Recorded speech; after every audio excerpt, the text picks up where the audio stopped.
We have Jeff Millard is going to make a closing statement for the Iraqi Veterans Against the War. Congresswoman Lee is going to make a closing statement, and then I will bring it to a close. Jeff. And I just want to yield and say thank you very much for thank you. Thank you very much for the hearing. Thank you all for the challenge. I'm going to accept it, and I hope we'll meet in my office and accept that challenge. Thank you. Thank you, Sheila, for coming back. Jeff. Thank you again for recognizing me. I'm Geoff Millard. I'm the Washington, D.C. chapter president of Iraq Veterans Against the War. A winter soldier is one who, after their contract to the military is over, knows that their commitment to the country remains. The members of Iraq Veterans Against the War that you have heard from today could have all simply gone home as war heroes, pinned our medals on our chests, and moved on with our lives. Instead, we have continued on with our commitment to protect and defend the Constitution of the United States from all enemies, foreign and domestic. IVAW demands three very simple things. First, an immediate withdrawal of all occupying forces from Iraq. Congress can make this happen today by voting down continued funding for the occupation. We, the troops, are asking you not to fund the killing of more of our brothers and sisters in arms. Second, care for all veterans upon our return.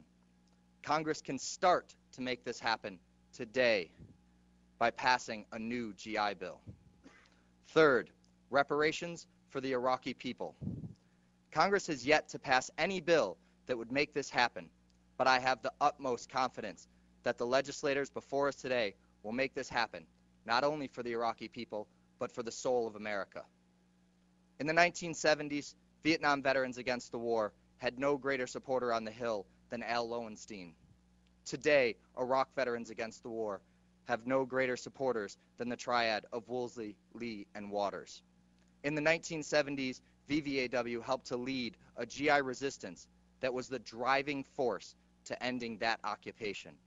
Today, IVAW is leading the way for a GI resistance that will end this occupation. The only remaining question is, will Congress be there to help us? Thank you. Thank you very much, and thank you for all that you did to put this together, Jeff. Congresswoman Lee. Well, let me first thank all of you for being here, all of our witnesses. You're truly great patriots. And there are some who may try to question the reliability of your testimony. We've received some communication from some who, you know, in many ways would do that. But these members don't.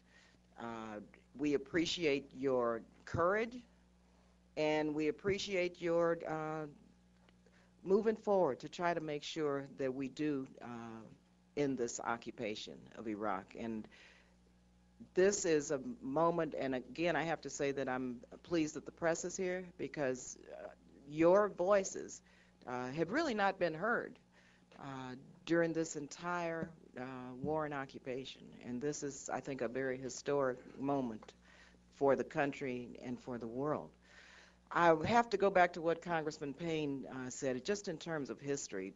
When this unfortunate authorization to use force came before us, we tried and to provide an alternative resolution. Some of you may remember there were 72 votes on a resolution that I offered that just said basically, let the United Nations continue with the inspections process.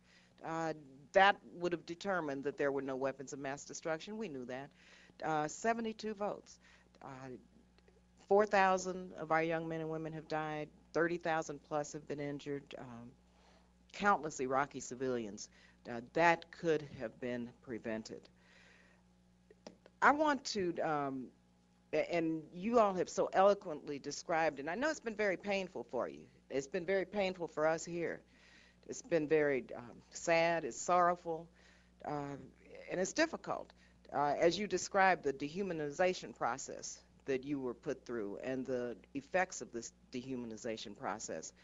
And now, and we've been told that, of course, this has been about winning the hearts and minds of the Iraqis.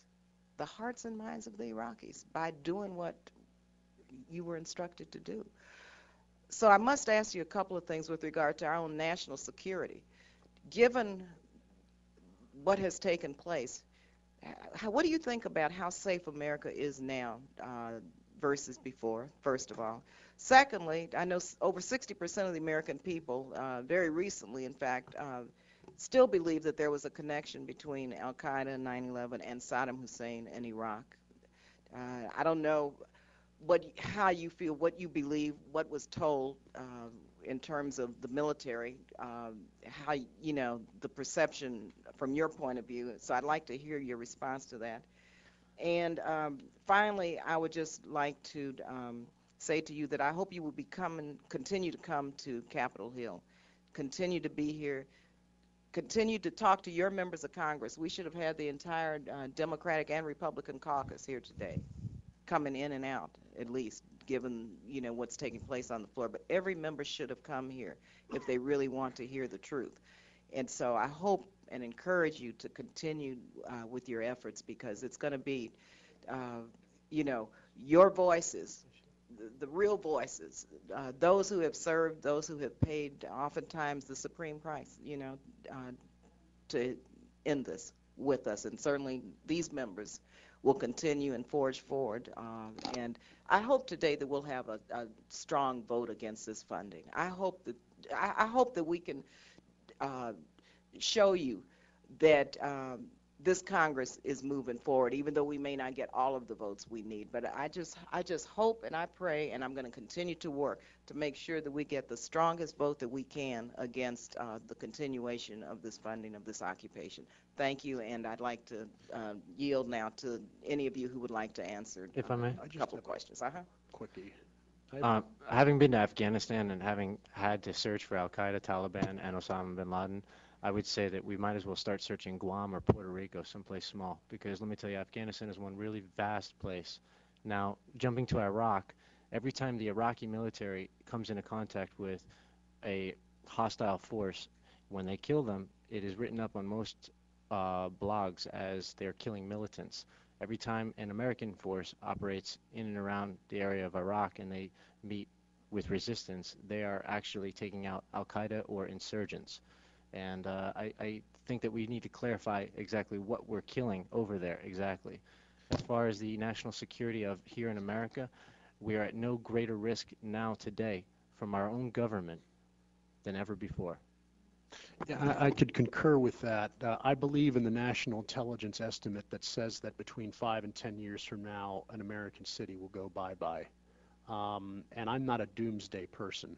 I would also offer one recommendation, and that is that because I had the unusual circumstance of escorting a number of congressional delegations to Iraq around various parts of Iraq, and I, for one, would be willing to participate in a congressional delegation going to Iraq and not getting the Disneyland tour that the general officers put you through, showing you the joint security stations and all the things that they think are going well.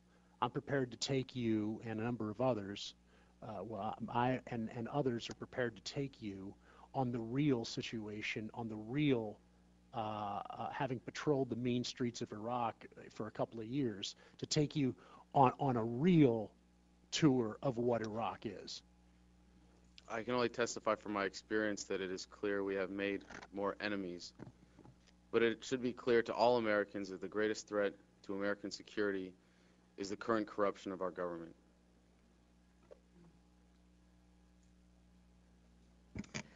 Well, thank you, Congresswoman Lee, for being part of this. Thank you, Congresswoman Waters, it takes 3 strong women and we can get a lot done.